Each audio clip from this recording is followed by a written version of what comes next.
मखसूस सीटूं कंहिंखे मिलंदियूं, सुप्रीम कोर्ट थोरी देर बाद फ़ैसिलो ॿुधाईंदी। सुप्रीम कोर्ट जी 10 रुकनी आइनी बेंच मखसूस सीटुनि बाबति नज़रसानी दरख़्वास्तुनि ते फ़ैसिलो महफ़ूज़ करे वरितो। आइनी बेंच नज़रसानी दरख़्वास्तुनि ते कुल 17 ॿुधणियूं कयूं। अॼोकी ॿुधणीअ ते जस्टिस सलाहुद्दीन पंवर केस ॿुधण खां मुअतरद कई। जस्टिस आयशा मलिक ऐं जस्टिस अकील अब्बासी शुरूआती ॿुधणीअ में ई नज़रसानी दरख़्वास्तूं रद्द करे चुका। गुज़िरियल साल 12 जुलाई ते 13 रुकनी फुल कोर्ट जे 8 जजिस पीटीआई खे मखसूस सीटूं ॾियण जो फ़ैसिलो ॾिनो हो।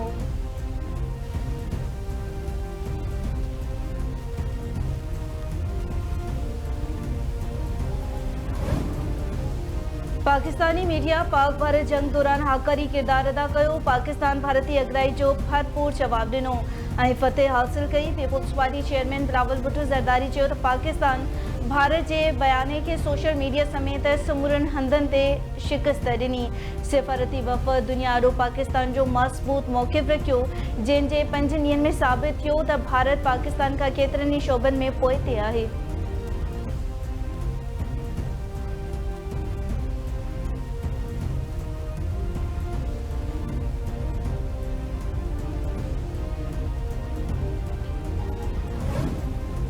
फ़ौज खे सियासी जमायतुनि सां ॻाल्हाइण में दिलचस्पी नाहे। असां सदाई वाज़े मौक़िफ़ इख़्तियार कयो आहे त इहा सियासतदाननि जी ज़िम्मेवारी आहे त हू पाण में ॻाल्हियूं कनि। फ़ौज खे सियासी जमायतुनि सां ॻाल्हाइण में का दिलचस्पी नाहे। DG ISPR lieutenant general Ahmed Sharif Chaudhry जूं बरतानवी नशरियाती इदारे सां ॻाल्हियूं। चयाईं हथियारबंद फ़ौज रियासत जी ताबे कमु कंदी आहे। फ़ौज खे सियासत में मुलविस न कयो वञे। सियासी अदम इस्तेकाम ते फ़ौजी क़यादत जो नालो छो थो अचे? ही सवाल उन्हनि सियासतदाननि या सियासी धुरनि खां पुछणु घुरिजे जेके फ़ौज खे तकरारी बणाइण जी कोशिश कनि था।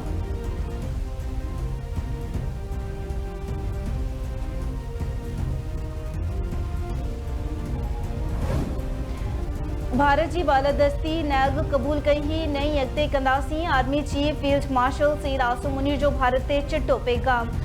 कॉमन ट्रेनिंग प्रोग्राम में शामिल ऑफिसरनि खे ख़िताब कंदे फील्ड मार्शल सईद आसिम मुनीर चयो त बहैसियत क़ौम पाकिस्तानी कॾहिं भारत अॻियां न झुकिया आहिनि, न ई वरी झुकंदा। भारत खिते में दहशतगर्दीअ जो सभ खां वॾो सरपरस्त आहे। अफ़गानिस्तान भाइरनि जहिड़ो पाड़ेसरी मुल्क आहे। भारतीय प्रॉक्सीज़ फितनाल हिंदुस्तान ऐं फितनाल ख़्वारिज खे जाइ न ॾियनि। रियासत जे सभिनी वहदतुनि हक़ जे जंग में मिसाली हमआहंगी जो मुज़ाहिरो कयो। Pakistan Kashmir line of control खां सामूंडी किनारे ताईं भारत जे नाजाइज़ अगराई ख़िलाफ़ बहितरीन जवाब ॾिनो।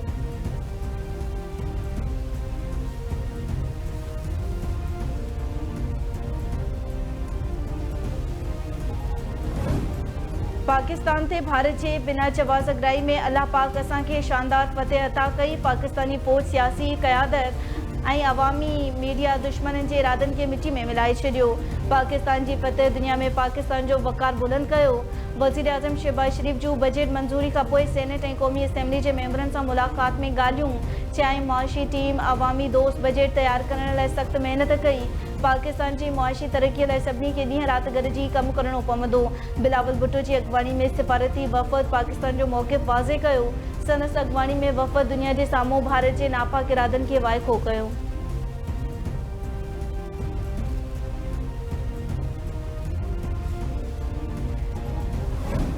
सवा दरिया में बरसात खां पोइ 4 अरिड़हं सियाहनि खे लोढ़े वियो। रेस्क्यू टीमुनि 3 ॼणनि खे बचाए वरितो।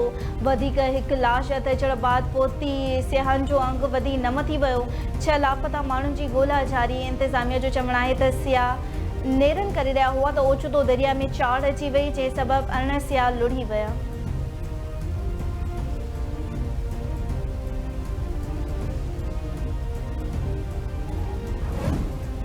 सिंध में मखसूस माण्हुनि लाइ कमु कंदड़ मुख़्तलिफ़ समाजी इदारनि में 40 करोड़ रुपयनि जा चेक विरहाया विया। वॾे वज़ीर सैयद मुराद अली शाह जूं मीरपुर ख़ास में नओं CR सेंटर ठाहिण ऐं नए माली साल में ॼाणायल इदारनि जी ग्रांट 40 करोड़ मां वधाए 80 करोड़ रुपया ॾियण जो बि ऐलान।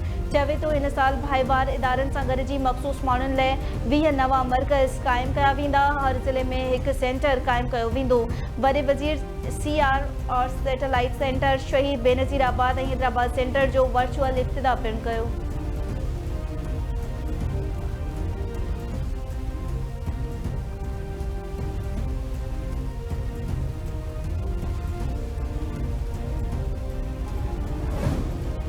सिंध हुकूमत जो वॾो फ़ैसिलो, नए माली साल में वॾे अंग में इलेक्ट्रिक ऐं हाइब्रिड बसूं आणण जो ऐलान।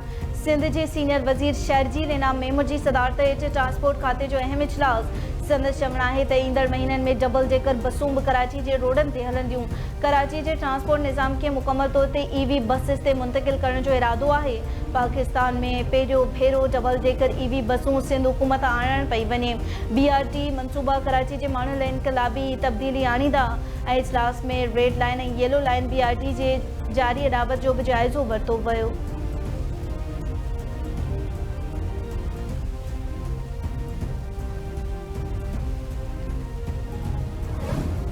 सिंध के मुख्तलिफ़ शहरनि में वफ़े सां बरसात जो सिलसिलो जारी। कराची के मुख्तलिफ़ इलाइक़नि में बरसात गर्मी जो ज़ोर घटिजी वियो। कोरंगी, मलीर, गुलशन अदीद, गडाब, काठोड़, सच्चल गोच में वसकारा, खोखरापार, एयरपोर्ट, मॉडल कॉलोनी में भी वफ़े सां बरसात। AP area, Qayyumabad, डिफेन, सरशानी town, Sher Shah, अख्तियार कॉलोनी में भी मींहुं वसियो।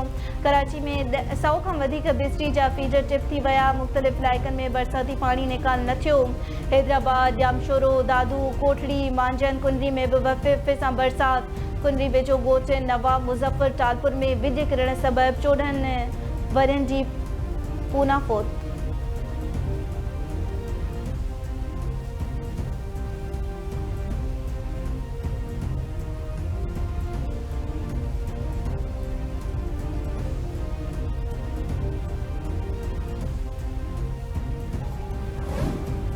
अमरीकी परॾेही वज़ीर मार्को रूबियो विचोबर जी सूरत हाल ते वज़ीर आज़म शहबाज शरीफ़ सां ॻाल्हि ॿोल कई।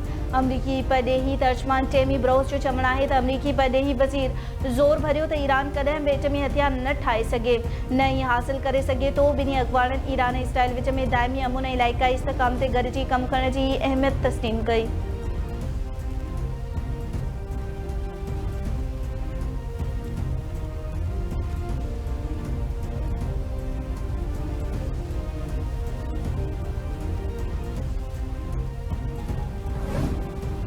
ईरान ते इसराइल जे हमले जी भरपूर मज़म्मत। ईरान सभ खां पहिरियां सलामती काउंसिल में पाकिस्तान जी कोशिशुनि जी वाखाण कई। ईरानी पार्लियामेंट में पाकिस्तान जे हक़ में नारा हया विया। पाकिस्तान जी कोशिश सां OIC जे राब्ता ग्रुप जो बि इजलास थियो। नायब वज़ीर आज़म इसहाक़ डार जी इस्लामाबाद में प्रेस कॉन्फ्रेंस चयाईं OIC विचोबर जी सूरत हाल ते गौर वीचार कयो। OIC फोरम में फ़लस्तीन सां ॿधीअ जो इज़हार कयो वियो।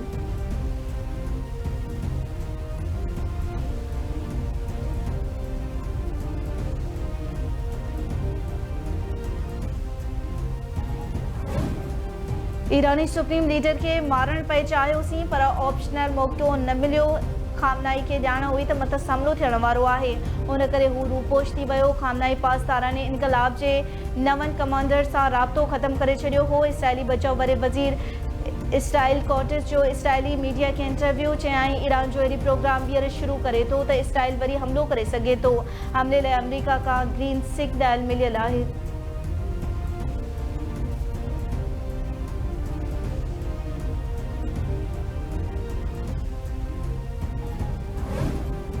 चक वेझो ज़मीन जे मामले तां मामनि ऐं भाणजनि में झेड़ो, गोलियूं लॻण सबबि हिकु ॼणो क़तल। एहसान कुर्सी गोलियूं लॻण सबबि थॾे ते ई दम ॾेई छॾियो। इतला ते पुलिस पहुची मर्द ज़रूरी कार्रवाई लाइ अस्पताल मुंतक़िल करे छॾियो। धुरनि में छिकतान।